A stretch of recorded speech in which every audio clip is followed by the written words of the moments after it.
Assalamualaikum warahmatullahi wabarakatuh. Welcome to my channel Mr. Idham Tehuwayo. Kali ini saya akan berbagi praktik baik terkait dengan bagaimana cara mengisi kinerja pada platform mereka mengajar bagi guru ASN.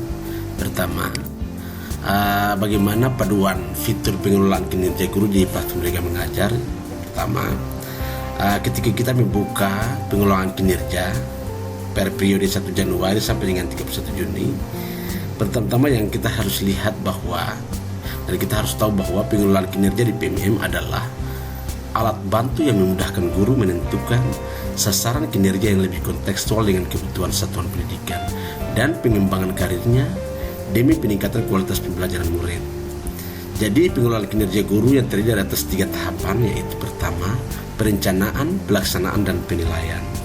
Di dalam perencanaan, kita akan lihat, kita akan terhubung dengan beberapa hal.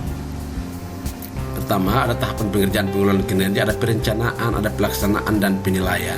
Di dalam perencanaan ini terdiri dari atas 5. Pertama, praktik pembelajaran, pengembangan kompetensi, tugas tambahan, perilaku kerja, dan rangkuman.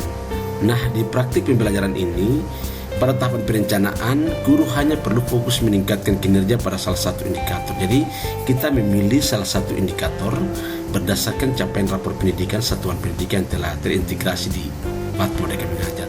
Ketika kita klik pada link warna biru di atas, sudah muncul indikator capaian laporan pendidikan pada satuan pendidikan, dan kita akan memilih sesuai dengan indikator ini. Kemudian pada tahap pelaksanaan, di tahap pelaksanaan, kepala sekolah akan melakukan observasi kelas dan melakukan penilaian berdasarkan rubrik yang telah disediakan PMM. Jadi ketika kita sudah membuat perencanaan, kemudian kita kirim, kita lakukan rangkuman, kemudian di situ kepala sekolah akan menilai di tahap pelaksanaan. Kemudian pada tahap penilaian, kepala sekolah dapat melihat rangkuman pencapaian guru untuk predikat kinerja yang terintegrasi dengan sistem kinerja BKN. Nah, kita lihat bahwa sudah ada pada fitur ini, semua fitur ada pada platform mereka mengajar ini. Bagaimana kita langsung menuju kepada pengelolaan kinerja, kita klik, ini munculnya seperti ini. Pertama, di sini kita lihat bahwa perencanaan ini dimulai dari tanggal 1 Januari sampai 31 Januari, di mana berada isi praktik pembelajaran, pengembangan kompetensi, tugas tambahan, dan perilaku kerja. Pastikan perencanaan diajukan sebelum batas waktu ini, jadi diajukan sebelum tanggal 31 Januari. Nah, di sini ada alur pengelolaan kinerja Januari sampai dengan Juni. Sebelum kita mulai, kita akan bagaimana cara menggunakan sistem ini. Kita bisa baca-baca, ada tutorialnya, ada videonya di sini semuanya. Apa saja regulasi yang terkait, kita baca di sini semua. Ada surat edaran PD Dirjen ketika dan regulasi lainnya. Nah, sekarang kita mulai.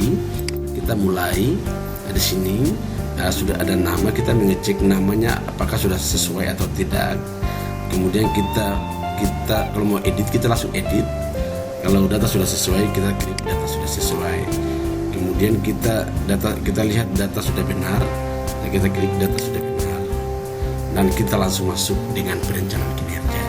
Di sini ada dalam perencanaan kinerja ada 5 tahap praktik pembelajaran seperti saya jelaskan tadi, pengembangan kompetensi, tugas tambahan, perilaku kerja, dan 5 rangkuman.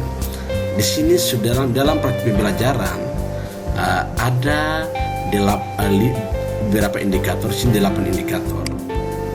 Ada pertama, penerapan disiplin positif, keteraturan suasana kelas, aktivasi interaktif, instruksi pembelajaran, instruksi yang adaptif, kemudian umpan balik konstruktif, perhatian dan kepedulian, kemudian ekspektasi pada peserta didik.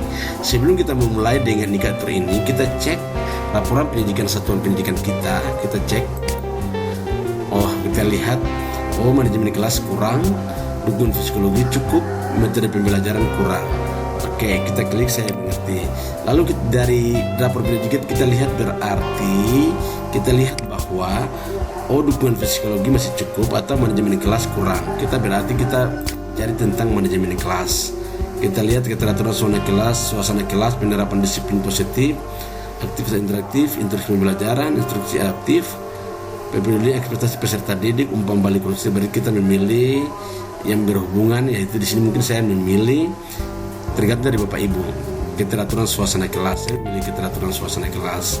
Kemudian saya ke pengembangan kompetensi. Di sini berdasarkan pengembangan kompetensi ada 32 poin. Tinggal bagaimana kita memilih. Kita memilih sesuai dengan apa yang bisa sudah kita lakukan. Ada beberapa poin-poin yang ada di sini, indikator-indikator ada yang harus kita pilih, yang sesuai dengan apa yang pernah kita lakukan. Kemudian ada sertifikatnya, kegiatannya apa. Kita memilih.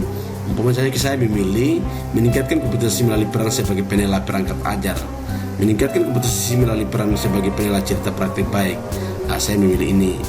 Atau meningkatkan kompetensi melalui peran sebagai penela aksi nyata. Oleh 6 poin. Di sini ada ya dukungnya, bukti dukung laporan. Nanti kita akan membuat laporan apa yang kita lakukan di platform Merdeka Mengajar. Target 1 6 poin. Kemudian kita tambah lagi kalau kita ingin menghapus. Apabila kita ingin menambahkan. Nah, kemudian setelah selesai kita langsung ke tugas tambahan. Saya lanjut saja ini sebagai contoh. Saya ke tugas tambahan. Di sini juga kita tambahkan tugas tambahan. Kemudian kita ke perilaku. Kita mengisi berorientasi pelayanan, indikator perubahan perilaku. Kita mengisi poin-poin yang ada di sini berhubungan dengan berorientasi pelayanan, akuntabel, kompeten. Kita mengisi satu persatu, harmonis dan sebagainya. Kemudian kita lanjut sampai dengan rangkuman. Setelah sampai dengan rangkuman,